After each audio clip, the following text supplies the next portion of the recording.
Hi, I'm Mike Troy from the American Revolution podcast. So why am I out here in the middle of the woods? Looks like the middle of nowhere. Nice, quiet, sylvan area. Well, this is Jumonville Glen, the site of a bloody event that began a major war.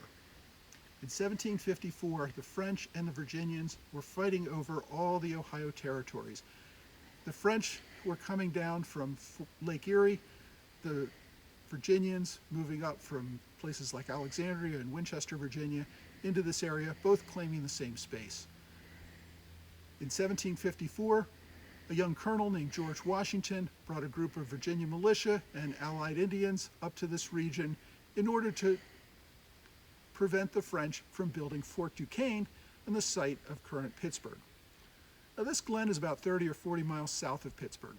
Washington was here waiting for more reinforcements and building a small fort known as Fort Necessity nearby when he learned that there was a small French outpost several miles off the path, kind of hiding out in the woods nearby. So he brought a small force of his militia and Indians to this region. What happens next is a matter of dispute. The French claim that the Virginians attacked them without any warning. George Washington said that the French sounded the alarm and were beginning to grab their guns to attack. What is undisputed is the Virginians quickly overran the camp, killing several Frenchmen and taking the rest prisoner. The commander of the French force, Ensign Jumonville, was killed in the incident. There's some dispute over that. The French version is that he was injured during the battle, and then one of Washington's Indians, a man named Tonnacreason, tomahawked the man in the head, killing him in cold blood. Now, the French sent a large relief force to avenge this attack. About 600 French and Indian allies came down to this region.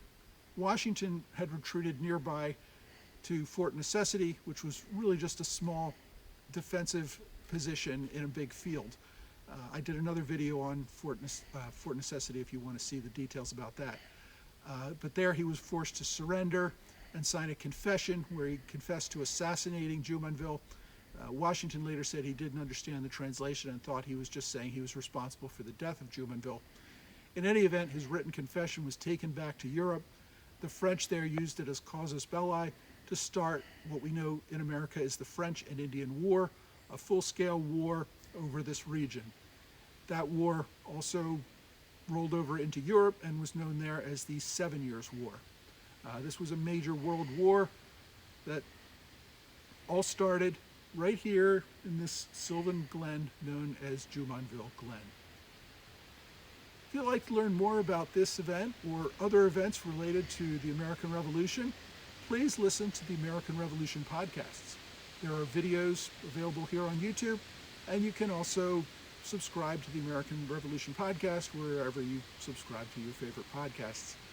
In any event, I thank you for taking the time to listen. My name again is Michael Troy, and thank you for listening to the American Revolution podcast.